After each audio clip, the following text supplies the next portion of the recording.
আচ্ছা, এবার আরেকটি বিষয়ের দিকে যাই।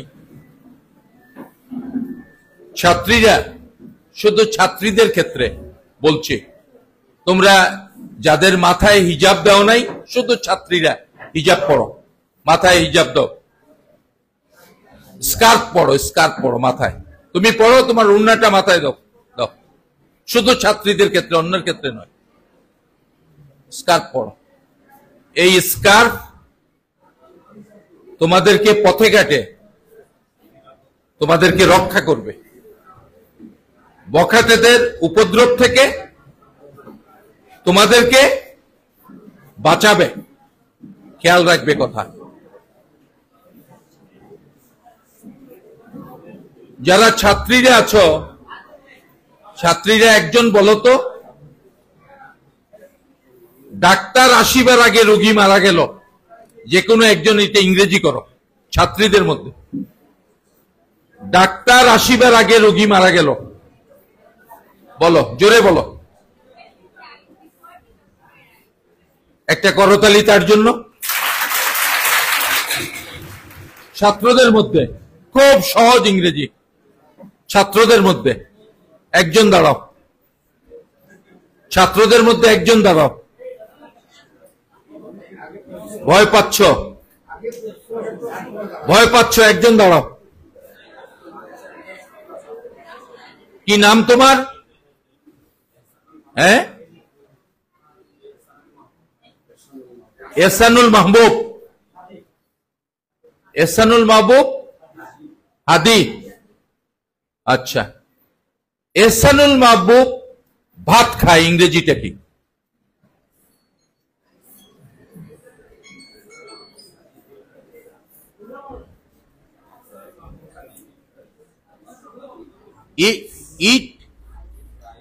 Eat rice.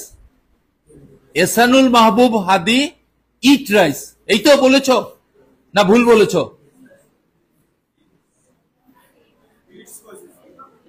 ইটস বলেছে। কেন ইটস বলতে হবে বলতো? কেন ভার্বের পিছনে এস যুক্ত হবে কেন? থার্ড পারসন সিঙ্গুলার নাম্বার হলে পরে ভার্বের পিছনে এস যুক্ত করতে হবে, এই তো? হ্যাঁ। করিম যায়, ইংরেজি কি? করিম যায়, ইংরেজি কি? যেহেতু তুমি এস বলেছ, কিছু কিছু ক্ষেত্রে ইএস যুক্ত হবে। হ্যাঁ, করিম গোস। ঠিক আছে, একটা করতালি।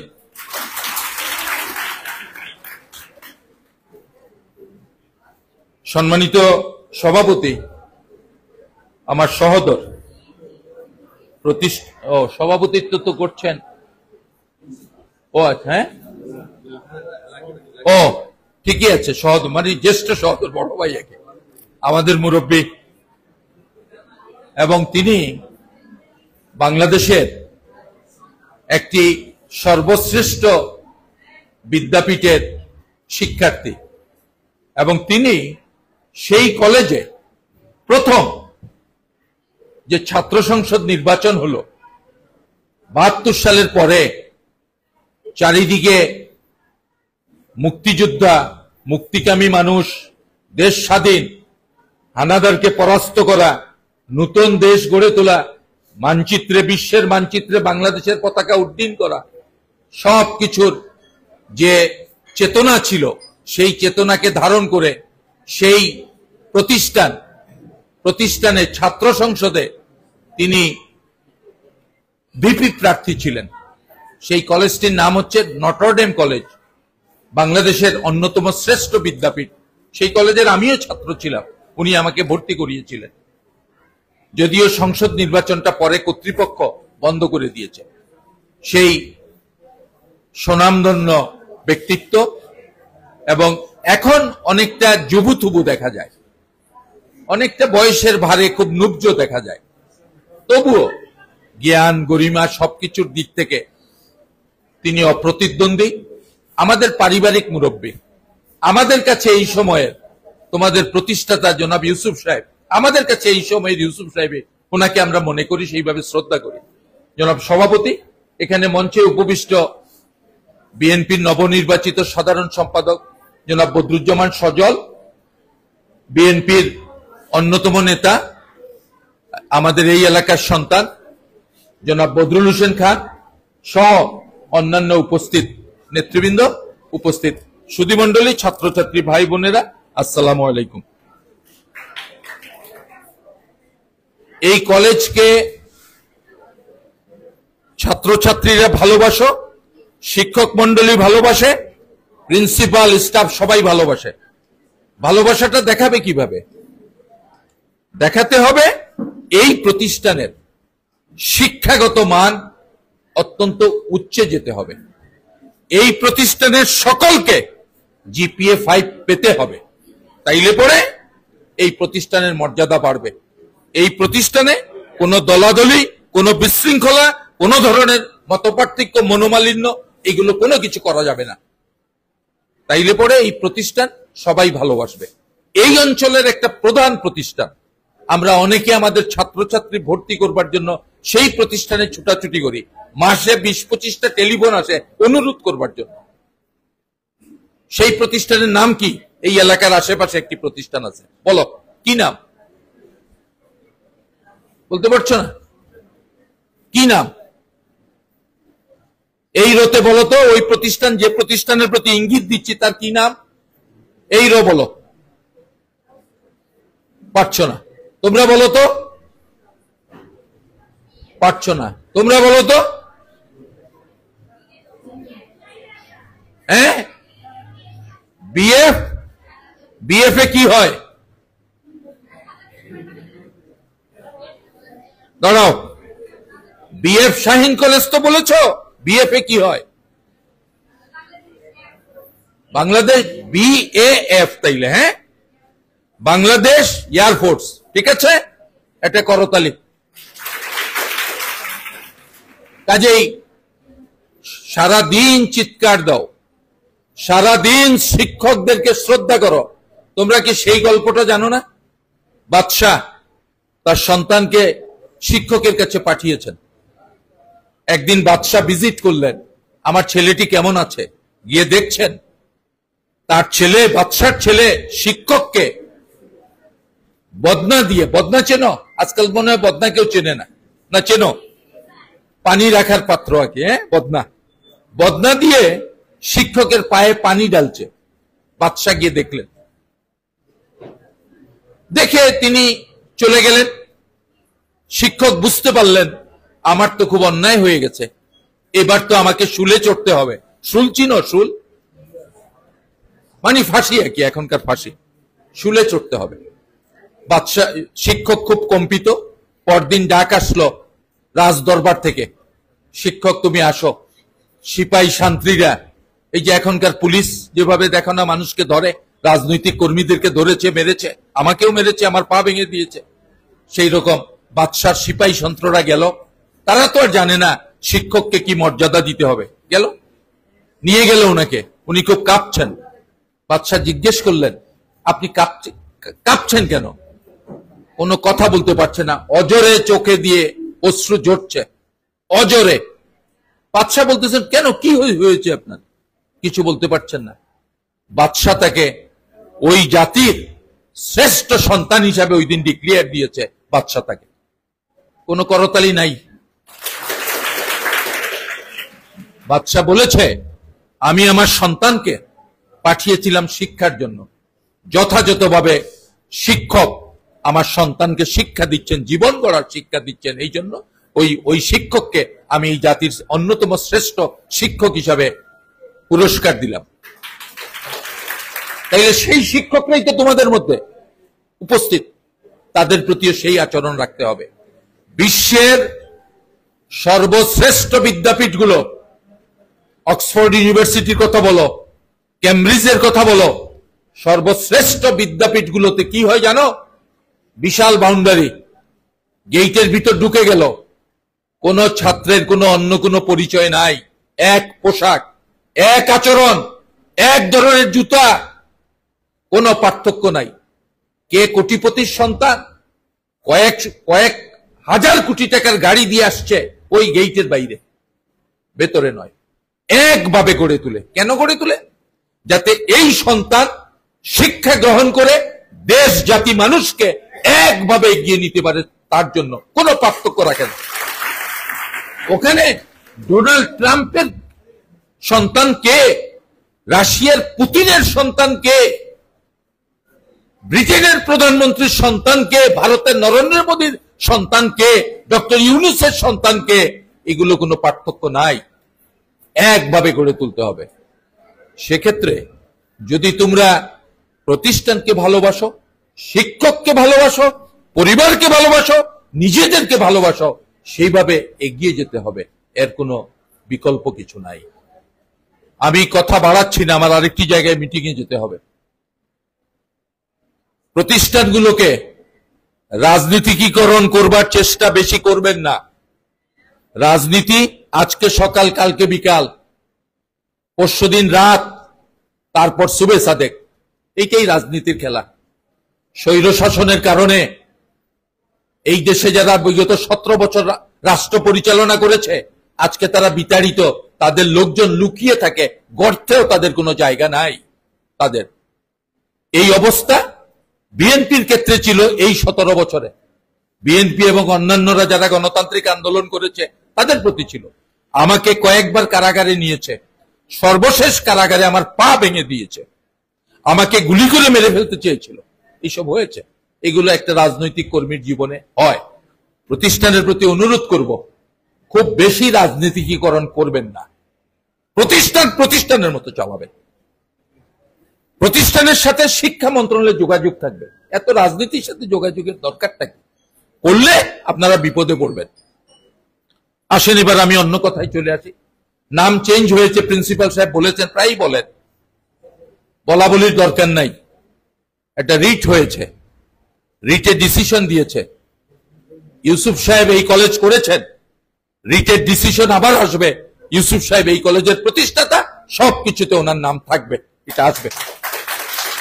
এবার আসেন ইউসুফ সাহেবের কথা। আলহাজ এএনএম ইউসুফ, পিতার নাম এম এ গনি, খুব সাদামাটা একটি পরিবারের সন্তান, একেবারেই সাদামাটা। ইউসুফ সাহেব পাকিস্তান আন্দোলনের সময় জমি জমা বিক্রি করে পাকিস্তান আন্দোলনে যুক্ত হয়েছে।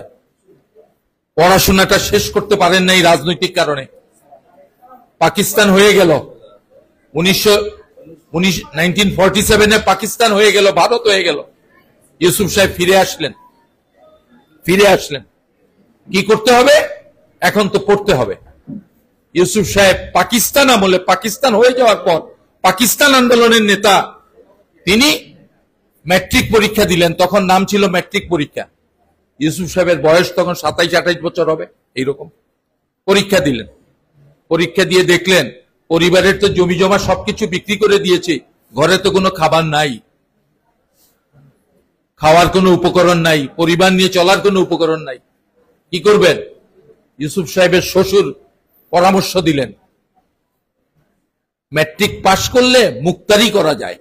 ইউসুফ সাহেব এর আগে আনসার কমান্ডার ছিলেন, গোটা জেলার আনসারদের নেতৃত্ব দিতেন, সব জায়গায় গিয়ে প্যারেড করাতেন, গড়ে তুলতেন আনসারদেরকে।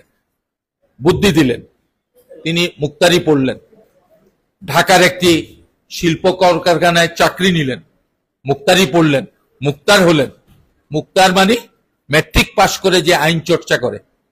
এখনকার সময় মুক্তারশিপ নাই, বিএ পাশ করে অ্যাডভোকেট হতে হয়। তো পড়লেন, পড়ে কোর্টে প্র্যাকটিস করলেন। এই ইউসুফ সাহেব এই পেশার নিম্নতর একটি অবস্থান। মুক্তার সাহেব, মুক্তার তখনও ব্যারিস্টার ছিল, ব্যারিস্টার কায়েদে আজম ছিল, মহাত্মা গান্ধী ছিল, জওহরলাল নেহরু ব্যারিস্টার ছিল, সরওয়ার্দী ব্যারিস্টার ছিল, অ্যাডভোকেট ছিলেন। এই পেশার নিম্নতর অবস্থানের মানুষ হচ্ছে মুক্তার সাহেবরা। অশ্রদ্ধা করি না আমরা।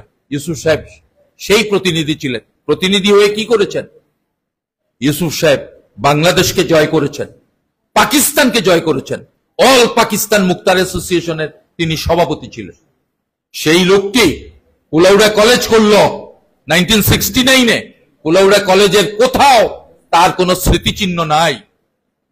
কুলাউড়া কলেজের ইট পাট কাঠর, তাকে যদি জিজ্ঞাসা করা হয় কান পেতে তোমার প্রতিষ্ঠাতাকে, নির্জীব, নিস্তব্ধ, নির্বাক এইসব ইমারতগুলো বলবে আমাদের প্রতিষ্ঠাতার নাম হচ্ছে জনাব ইউসুফ সাহেব বা ইউসুফ মুখতার।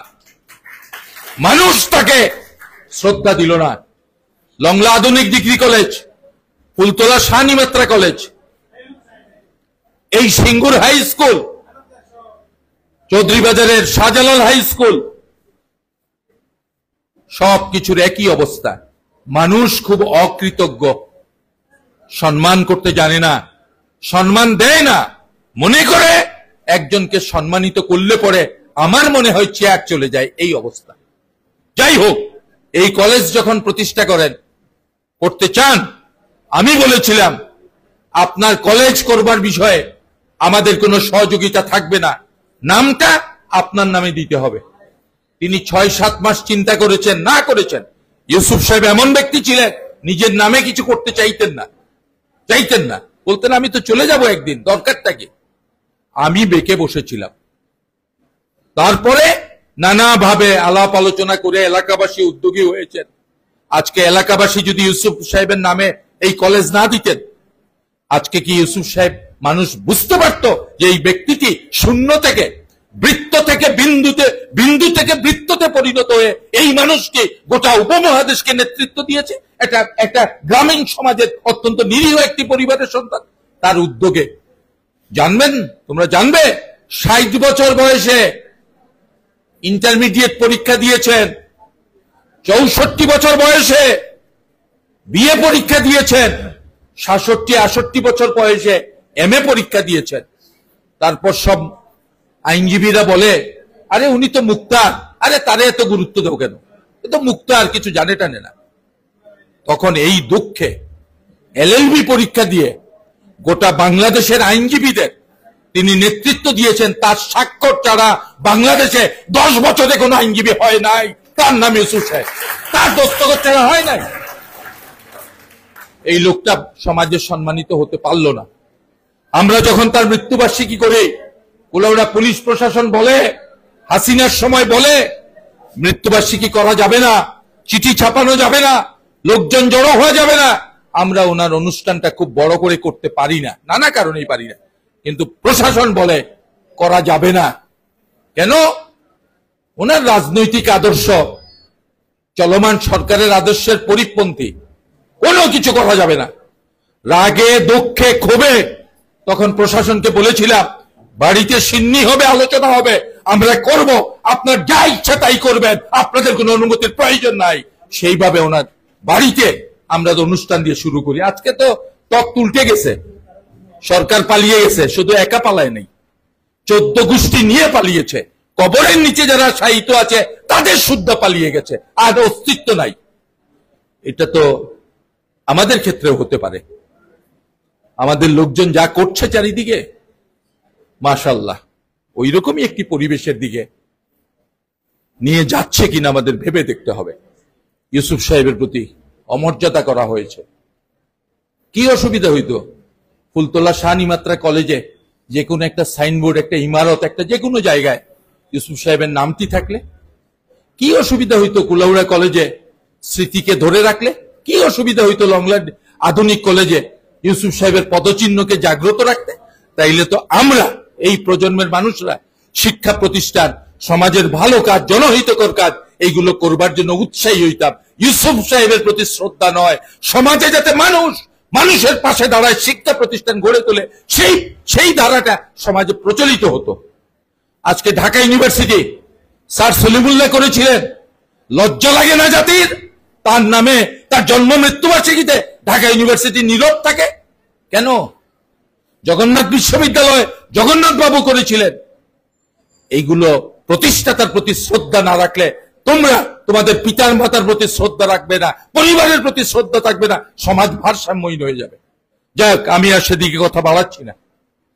আজকে তখ্ত উল্টে না গেলে, সরকারের তখ্ত পরিবর্তন না হলে পরে আমাকে ওইভাবে এসে কথা বলার সুযোগ থাকতো না। আলম প্রিন্সিপাল হতে পারতেন না, সভাপতি হতে পারতেন না। এই কাজেই সবসময় রাজনৈতিক কলহটাকে প্রতিষ্ঠানে টানার দরকার নাই। প্রতিষ্ঠানের মতো চলবে। কথা শেষ করে ফেলতেছি। একজন ম্যাডাম বলেছেন মেধা মননশীলতা সৃষ্টি করছেন। ম্যাডাম ঠিকই বলেছেন আপনি, আসলে মেধা মননশীলতা তৈরি হচ্ছে না। সার্টিফিকেট চাই, চাকরি চাই, জ্ঞান থাকুক আর না থাকুক, এই হচ্ছে সমাজের ধারা। এখন আসেন আপনারা এই স্কুল, এই কলেজ কি করবেন, কিভাবে আগাবেন? আমি আগেও এক মিটিংয়ে বলেছিলাম এই কলেজের ছাত্রছাত্রীরা কলেজ কম্পাউন্ডে এসে আমার অনুরোধ শুদ্ধ বাংলায় কথা বলবেন, কলেজের বাইরে গিয়ে সিলেটি ভাষায় কথা বলবে। আমার বিরুদ্ধে সমালোচনা হতে পারে, এই কথা বলবে শুদ্ধ বাংলা দিয়ে গোটা বাংলাদেশ চলে। তারপর আরেকটি ভাষা, কি ভাষা সেটা বলো, কি ভাষা? জোর কম কেন, ভয় পাও কেন? কি ভাষা? ইংলিশ। আন্তর্জাতিক ভাষা। জাতিসংঘে বেশিরভাগ সবাই ইংরেজিতে বক্তৃতা দেয় না? আন্তর্জাতিক ভাষা। এই কলেজ কম্পাউন্ডের ভিতরে ছাত্রছাত্রীরা হোক বা না হোক, পারুক বা না পারুক, সবাই যদি একে অন্য ইংরেজিতে কথা বলে অসুবিধা কি? আমার অনুরোধ বিষয়টি বিবেচনা করে দেখবেন, শিক্ষক থেকে শুরু করে ছাত্ররা। আমি ইংরেজিতে ভালো নই, এই জন্য হাইকোর্টে, সুপ্রিম কোর্টে প্র্যাকটিসের সময় অতটা ইংরেজি কথা বলতে পারি না। যারা ইংরেজিতে কথা বলে আমি মুগ্ধতার সাথে কান খুলে তাদের কথা শুনি, কত সুন্দর কথা বলে। ইংরেজিতে শুদ্ধ বাংলায় কথা বললে পরে আমার মাতৃভাষার প্রতি অশ্রদ্ধা হবে না। আমি তো 52 সালে রক্ত দিয়ে আমার মাতৃভাষা প্রতিষ্ঠা করেছিলাম, কিন্তু আমাকে তো এগিয়ে যেতে হবে, অগ্রসর হতে হবে, সমাজের সর্বস্তরে বাংলাদেশকে রিপ্রেজেন্ট করতে হবে। আমাদের এই স্কুল, এই কলেজের সন্তান কে বলতে পারবে যে এই দেশের প্রধানমন্ত্রী হবে না? কে বলতে পারবে এই দেশের মন্ত্রী মিনিস্টার হবে না, দেশকে এগিয়ে নেবে না? কাজে নিজেদেরকে গড়ে তুলতে হবে। আমার অনুরোধ, আমি জানি না এই অনুরোধ রক্ষা হবে কিনা, কম্পাউন্ডের ভিতরে ঢুকে শুদ্ধ বাংলায় ইংরেজিতে কথা বলতে হবে, হোক বা না হোক। ওই যে একটি ছেলে বলতে গিয়ে ইতস্তত করলো, হোক, চেষ্টাটা করতে হবে কথা বলার। আর তারপরে আমাদের সিলেটি ভাষা তো আছেই, বাড়িতে গিয়ে কিতা গো কিতা রাঞ্চ দিলাও, তাড়াতাড়ি আমরা খাইতাম। বুক লাগ গেছে কি আজ সারে আমরা রে কুদাইছে, আজ ভরতাম পারছি না, আজ ইংরেজি মারতাম পারছি না, দেখিয়া সারে লাল লাল চোখ করে তুকাই চাইছেন আমরা বাইরে, ভয় লাগি গেছে কি। আজও বাইরে গিয়ে বলবে, এটা আমার অনুরোধ। লাইব্রেরি খুব কাঁদে, এখানে এই কলেজে একটা লাইব্রেরি হয়তো আছে, খুব কাঁদে সে, দেখবে লাইব্রেরিতে গিয়ে অজরে তার চোখ দিয়ে ঝরঝর করে পানি পড়ছে। কেন? ছাত্ররা আসে না, আমার বই দেখে না। কি করে? শহীদ মিনারের কোনায় গিয়ে, ওই পাশে গিয়ে জটলা বেঁধে মোবাইল দেখে ছাত্ররা। আমার বইয়ের প্রতি তার কোনো আকর্ষণ নাই। স্কুল কলেজ কর্তৃপক্ষের প্রতি অনুরোধ, প্রত্যেক ক্লাসকে বাধ্যতামূলক করে দেন আধা ঘন্টা লাইব্রেরিতে বসুক, করে দেন। প্রত্যেক ক্লাস, ইন্টারমিডিয়েট ক্লাস এত থেকে এত লাইব্রেরিতে যাও, পড়ুক না পড়ুক, চেষ্টাটা হোক। মোবাইল ফোন, এখানে একটা কাপবোর্ড করেন, আলমারি করেন, সব ছাত্রের মোবাইল ফোন এখানে থাকবে, তারপরে যাওয়ার সময় মোবাইল ফোন নিয়ে যাবে। মাশাআল্লাহ, মোবাইল আমাদেরকে এমন জায়গায় নিয়ে যাচ্ছে, জীবনের রহস্য থেকে শুরু করে, মানুষ সৃষ্টির রহস্য থেকে শুরু করে এমন কোন অশ্লীল বিষয় নাই আমরা দেখছি না। আমাদের অজু থাকে না, আমাদের ইবাদত করবার সময় থাকে না, এই হচ্ছে মোবাইলের অবস্থা। উন্নততর বিজ্ঞান, উন্নততর দুষ্কৃতিকারী তৈরি করছে। আপনি তো নাগরিকদের গড়ে তুলতে চান, মোবাইলের জন্য আলাদা আলমারি করে ওখানে সিজ করে রাখেন, নো মোবাইল। যাওয়ার সময় নিয়ে যাবে, তখন দেখবেন মোবাইল নিয়ে আর কেউ আসবে না। আপনি যদি বাংলায়, শুদ্ধ বাংলা এবং ইংরেজিতে কথা বলার প্রচলন করেন, মোবাইল সিজ করেন, পত্রপত্রিকায় নিউজ আসবে ওই কলেজে এই কাজটি করছে, আপনার সুনাম বৃদ্ধি পাবে, ভেবে দেখবেন। এগুলো আমার পরামর্শ। আপনি লাইব্রেরি করতে চান, প্রিন্সিপাল সাহেব বলেছেন, আপনি বই সংগ্রহের জন্য একটি মাস ঘোষণা করেন, প্রত্যেক ছাত্র বই সংগ্রহ করবে, একটা সিল থাকবে কে সংগ্রহ করেছে। আমি সেই ফান্ডে 20,000 টাকা দেব। আরো উদ্যোগ দেব, পৃথিবীর সমস্ত লাইব্রেরি প্রতিষ্ঠানগুলোতে চিঠি দিয়ে বলবো, তোমরা বই পুস্তক দাও, গাড়ি গাড়ি বই আসবে। বই কাঁধে করে কলেজে পৌঁছাতে পারবেন না, এত পরিমাণ বই আসবে। উদ্যোগ নেন, বই পড়বেন না, মোবাইল দেখবেন, বই পড়বেন না, রাতের বেলা জেগে জেগে কমলের নিচে মোবাইল কানে নিয়ে কথা বলবেন, পিতামাতা জিজ্ঞেস করলে বলবেন না এখন রিং আসছিল একটু দেখছি। এইসব চলবে না, এইগুলো দিয়ে জীবন গড়ে তুলতে পারবেন না। যাই হোক, আমি আরেক কথা বলে শেষ করছি। আমি গত তারিখে বলেছিলাম এই কলেজের ছাত্রদের একটা রেজিস্টার করবেন। তারা জানে কিনা আমি জানি না, এখন তো কত আধুনিক যুগ, আপনি হোয়াটসঅ্যাপে গ্রুপ করে দিলে এক অনুষ্ঠান এক টিপাই নিউজ চলে যাবে, বারবার টিপতে হবে না। করেছেন কিনা জানি না, না করলে করবেন। কলেজের একটি ফান্ড দরকার, সবাই পার্টিসিপেট করবে। ইউসুফ সাহেব সব কাজে সবাইকে রাখতেন। 1969 সাল আমাকে নিয়ে এসছেন ঢাকা থেকে, আমি 7-8 ছাত্র, ঢাকা সিদ্ধেশ্বরী স্কুলের ছাত্র। আমার প্রথম শিক্ষা বিদ্যাপীঠ কোনটা জানেন? দাউদপুরের মসজিদ। আমার বড় ভাই, আমার ভাইদের রমজান মাসে আসলে ইউসুফ সাহেব আমাদেরকে নিয়ে আসতেন, ওই মসজিদে মক্তবে আমরা পড়তাম। আমাদের শিক্ষক ছিলেন আব্দুল খা সাহেব, উনি পড়াতেন, একটা ব্যাত থাকতো ওনার হাতে, পড়াতেন, আরবি পড়াতেন। তো আমার অনুরোধ থাকবে, একটা ফান্ডের দরকার, উদ্যোগ নেন, একটা ফান্ড ফিক্সড ডিপোজিট করেন। আলম সাহেব আপনিও থাকবেন না কিছুদিন পর চলে যাবেন, সাইকেলিক অর্ডারে সবাই চলে যাবে। শাহ আলম সাহেব ইউসুফ সাহেবের সাথে এই কলেজ প্রতিষ্ঠা করেছিলেন, আজকে তিনি রিটায়ার্ড করেছেন। আমার খুব ভালো লেগেছে, উনি বলেছেন আমার দুই কথা বলতে হবে, ভালো লেগেছে উদ্যোগ নিয়ে। নাইলে উনি আজকে বলা বলি থেকে বাদ দিয়ে দিয়েছিলেন, যেভাবে কুলৌড়াতে সম্মেলনে আমাকে বাদ দিয়ে দিয়েছে, আমাকে নয় সম্মেলন প্রস্তুতি কমিটিকে বাদ দিয়ে কুলৌড়াবাসীকে অপমান করেছে, এইভাবে আজকে উনি বাদ পড়ে গেছিলেন। উনি বললেন আমার দুই কথা বলতে হবে। যাই হোক, শাহ আলম সাহেব ওইখানে আছেন। আপনারা ফান্ডের যদি পদক্ষেপ নেন, এত হতাশ হেন কেন? আপনাদের ছাত্ররা বিভিন্ন জায়গায় আছে, রাষ্ট্রকে নেতৃত্ব দিচ্ছে, প্রশাসনকে নেতৃত্ব দিচ্ছে, বিভিন্ন জায়গায় ভালো অবস্থায় আছে। যারা ভালো অবস্থায় আছে তাদেরকে অ্যাপ্রোচ করেন। আমি যদি এরকম পদক্ষেপ নেন, আমি গরিব মানুষ, সবাই কুলাউড়ায় সবাই জানে আবেদ রেজার কোনো টাকা পয়সা নেই, সবাই বলে এটা খুব ভালো জিনিস আমার জন্য, সাধারণ জীবনযাপন। আমি আপনাদেরকে 50,000 টাকা দেব, আর আমি আপনাদেরকে 10 লক্ষ টাকা জোগাড় করে দেব, বিভিন্ন 20 লক্ষ টাকা দেব। ফান্ড করেন, খালি দৈন্যতা নাই, খালি ছাত্রদের উপর নির্ভর দরকার নাই, করেন, চেষ্টা করেন, আমরা আপনাদের সাথে থাকবো। যাই হোক, আমি এর কথা বাড়াচ্ছি না। আরেকটি ছোট্ট কথা, ইউসুফ সাহেব একাই কলেজ করেন নাই, অনেককে নিয়ে করেছেন।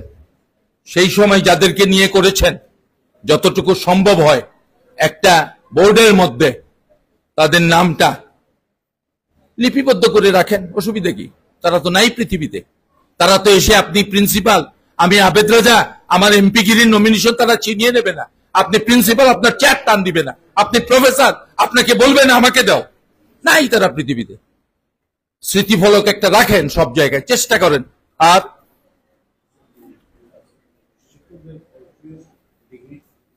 ওই যে দেখেন পাখি তার উড়ে যায় নীড় পানে, মালকড়ির বিষয়, কিভাবে শিক্ষকরা ভালো থাকবে? নিশ্চয়ই ভালো থাকবে, নিশ্চয়ই ভালো থাকতে হবে। তারা ভালো না থাকলে আমরা থাকবো না, সন্তানরা থাকবে না। শিক্ষক ভালো, ওই যে বাদশার কথা বলেছিলাম, শিক্ষক ভালো মানে ছাত্ররা ভালো, ছাত্ররা ভালো মানে পরিবার ভালো, পরিবার ভালো মানে এলাকা ভালো, এলাকা ভালো মানে রাষ্ট্র ভালো। কাজেই এমপিও ভুক্ত বা কি করা দরকার বলেছেন, এটা আমার পিতাই প্রতিষ্ঠান সকলকে নিয়ে করেছেন, তার সন্তান আমি, পিতাকে পাবো না, এই কলেজকে পাবো। এই কলেজ আমার পিতা, এই কলেজ আমার অস্তিত্ব, যা কিছু করা দরকার তার জন্য করবো। শুধু এমপি ভুক্ত কেন, যা কিছু করা দরকার তবে নিয়মের মধ্যে। এই কলেজ যারা প্রতিষ্ঠা করেছেন তাদের প্রতি অভিনন্দন। পরবর্তীতে যারা ডক্টর বারী, এখনকার ভিসি যারা ভূমিকা নিয়েছেন তাদের প্রতি অভিনন্দন, এলাকারবাসীর প্রতি অভিনন্দন। আরেকটি কথা, মেয়েরা দলবদ্ধভাবে বাড়িতে যাবে, একা রাস্তা দিয়ে বাড়িতে যাবে না, অত সাহসিকতার দরকার নেই, একসাথে চলবে। সমাজের কোনো উপদ্রব হয় স্থানীয় মানুষকে বলবে, স্থানীয় নেতৃবৃন্দকে বলবে, সমাজ খুব খারাপ। ফেসবুক যেভাবে উন্নততর উচ্চ শিখরে নিয়ে যাচ্ছে, এই ফেসবুক অত্যন্ত অধম নিম্নতর জায়গায় নিয়ে যাচ্ছে। কাজেই খুবই খারাপ পরিস্থিতি, একসাথে দলবদ্ধভাবে চলবে। নিজের নিরাপত্তার বিষয়টি নিজেকে খুব সচেতন থাকবে, কোথাও কোনো অন্যায় হয় চেষ্টা করবে বোঝানোর জন্য, পরিবারে হোক বাইরে হোক। যদি তোমার বুঝ না মানে দরকার নেই বলা, নীরবে থেকে প্রতিবাদ করবে। এই প্রত্যাশা ব্যক্ত করে এই কলেজে এগিয়ে যাক, কলেজ যাতে মানুষকে সম্মানিত করতে পারে, গোটা বাংলাদেশের মানুষ যাতে বলে ইউসুফ গনি কলেজ, এই কলেজ শিক্ষার্থীরা আদর্শবান, শিক্ষার্থীরা ভালো মানুষ, শিক্ষার্থীরা রাষ্ট্র সমাজের জন্য খুবই গুরুত্বপূর্ণ ভূমিকা পালন করছে, এই কলেজের শিক্ষক মন্ডলী অক্লান্ত পরিশ্রম করছেন, এগুলো যদি বলে এইটাই আমাদের গৌরবের বিষয়। এটার মধ্য দিয়েই প্রতিষ্ঠা যারা করেছেন তাদের প্রতি সম্মান এবং মর্যাদা থাকে। প্রিন্সিপাল সাহেব বললেন যে মা এবং সন্তান, তা আমি তো এসে মঞ্চে বসালাম, তো এখন যদি আর কিছু করতে হয় তো করবো।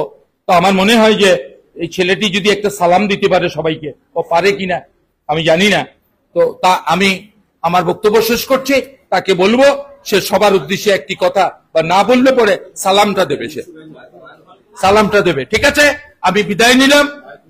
এই কলেজ আমার পিতা, এই কলেজ আমার পরিবার, এই কলেজ আমার সত্তা, আমি কলেজের যা কিছু করা দরকার সেটার সাথে থাকবো। আপনাদের সকলকে ধন্যবাদ। আসসালামু আলাইকুম। এখন এই আমাদের এই ছেলেটি প্রতিবন্ধী ছেলেটি, আমি প্রতিবন্ধী বলতে চাচ্ছি না, তবুও বলছি, বোকা, সে একটা দুই কথা বলবে। সে, আমি তো প্রধান অতিথি, আমার প্রধান অতিথি সে, ঠিক আছে, এটা করো তাহলে, আমার প্রধান অতিথি সে। সবাইকে ধন্যবাদ।